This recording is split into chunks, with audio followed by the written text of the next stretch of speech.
Before I start this video, I would like to give a shout out to Confused Lime over on Reddit for drawing this character model. He only has 2 poses right now, but at the end he should be very expressive. Now back to the video.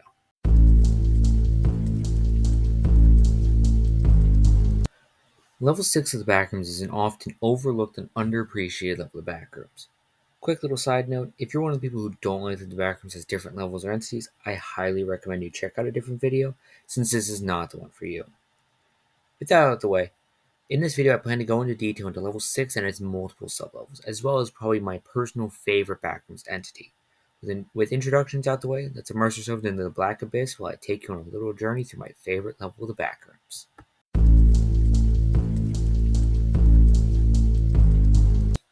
Level 6 is a class pending level, which means that it has undetermined safety, it's unsecured, and entity presence is unknown.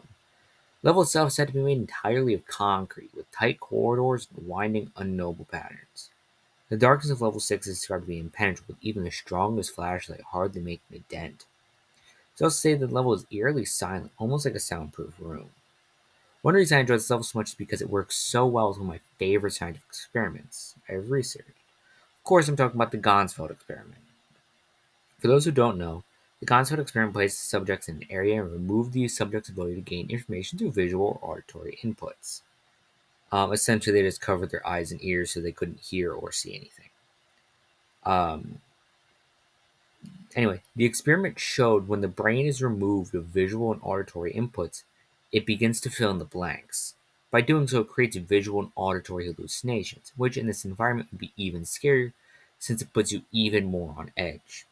And a description of this level further proves it, since a big part of this level is hallucinations that drive people insane.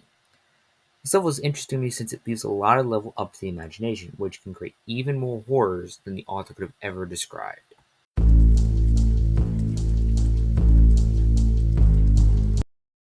Level 6.1 is a Class 1 danger level. It is safe, secure, and has minimal entity count. Level 6.1 takes the form of an infinite mall cafeteria with a labyrinth of snack bars and restaurants spread across the level. The design of the snack bars can vary from present day to the 1600s. There are a couple meg bases on the level, as well as some friendly facelings working at the snack bars.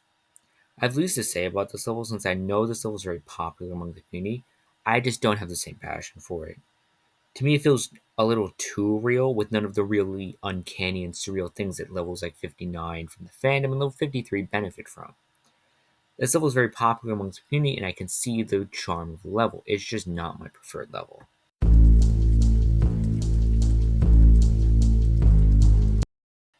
Level 6.2 is a class undetermined, which means it has mysterious properties, unknown information, and undocumented entities.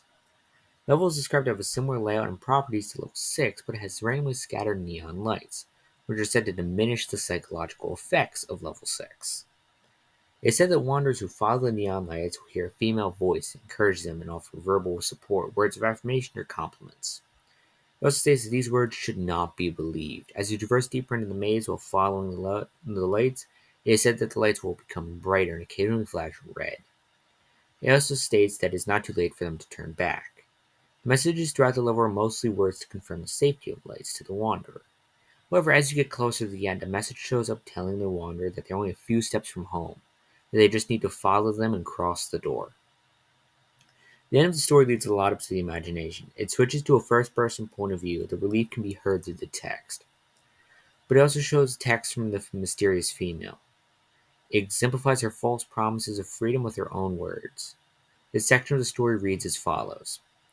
Time to go home, little one. Please, someone help me. Your real home this time. End quote. The way the words are contorted but still use the same bits of dialogue is really interesting to me. Level 389 uses a similar concept that I really enjoy. The concept I'm talking about is the voice of an unknown presence. In this level, the female voice is unknown and its true intentions are unknown as well until it's too late. While 389 isn't the exact same, it still uses it in a way that I enjoy. The way the Game Master speaks and references some unknowable presence that controls the Game Master is really cool and really disturbing to me. This level is rather cool to me since it builds off level 6. I really enjoy how instead of being a completely different level like level 6.1, it stays in a similar vein to level 6 but with enough changes to make it feel unique in its very own way.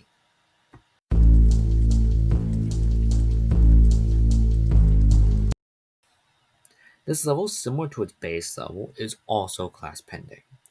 However, this level uses a trick I really enjoy. Similar to level 6.2, it uses base level 6, but instead of neon lights to help reduce psychological risks, the walls, floor, and ceiling are all painted with Vanta Black paint. For those who don't know what Vanta Black is, it's the darkest color known to mankind. It has a reflectivity of less than 1% of the visible light spectrum. The Vanta Black paint, combined with the almost living darkness of level 6, at least in my opinion, takes level 6 from being extremely difficult to traverse to almost impossible to traverse.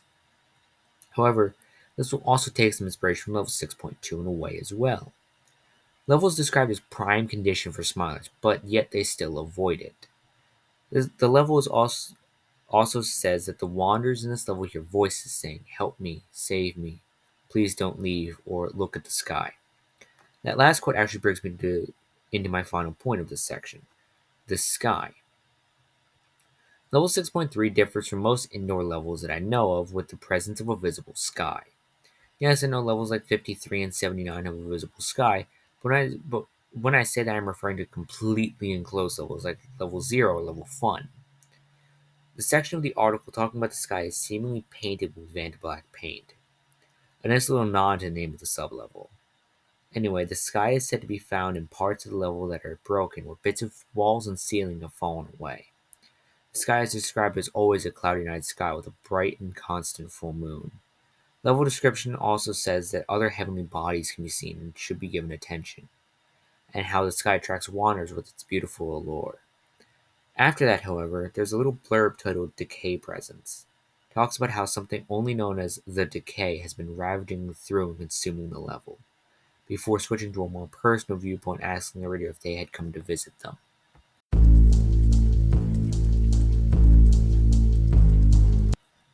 To start this off, I only learned about this level while researching for the script, but it's actually pretty interesting.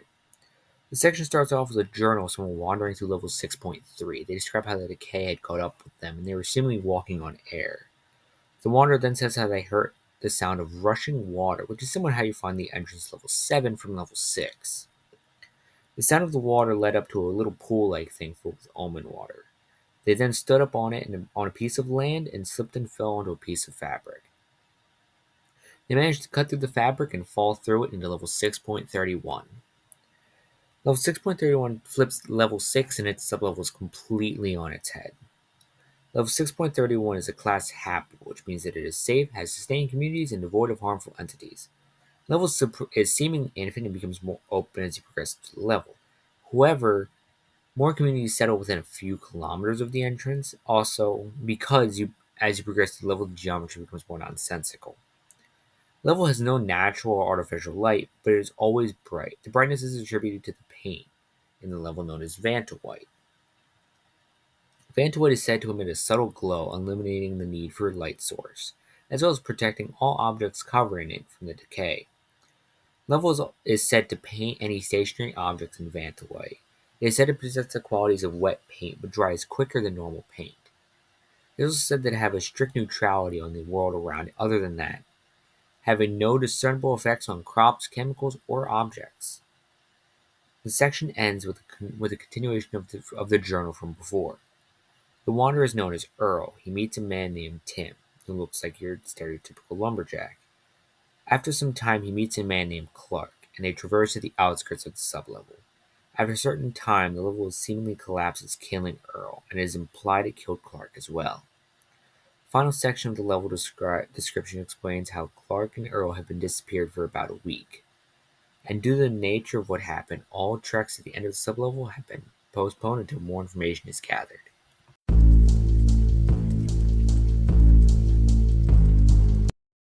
I know. Poetry's not a real background entity, but it's so cool to me and fits perfectly in the environment of level 6 that it makes me love the entity in the level even more. Poetry is an entity hazard of 5, meaning she has unparalleled aggression, incredibly erratic behavior, and unfathomable anomalies. Poetry is an invisible creature that lurks around level 6. Poetry is stated to be humanoid and thin in her appearance and is said to be the major cause of ambience of level 6. She is imperceptible with the human eye, so the only way to see her is by taking photos. Once it gets close to you, your skin will feel dry and will begin having negative and depressive thoughts. After 3 hours, the victim will have a desire to commit suicide in some way. If you resist, however, the entity is known to convert people to insanities. Poetry has long arms that extend to the ground and seemingly lacks hands. Its face is covered in eyes, triggering trypophobia in people. Trypophobia is a fear of holes or bumps in repetitive clusters or patterns. The do's and don'ts of the entity goes as follows: do run if in the opposite direction if you see your silhouette in your photos. Do try not to take a photograph after she is manifest. Don't sit close to the entity for a long period of time. Don't lure her in and keep taking photos.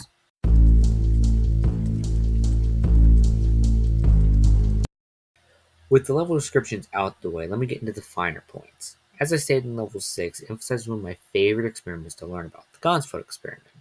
The way level is described perfectly encapsulates what would actually happen in the human mind in that situation thanks to the Gonsford experiment, which to my knowledge is the only backrooms level with scientific evidence to back up the effects in the level. Poetry, in my opinion, adds to the creepiness level more than takes away from it.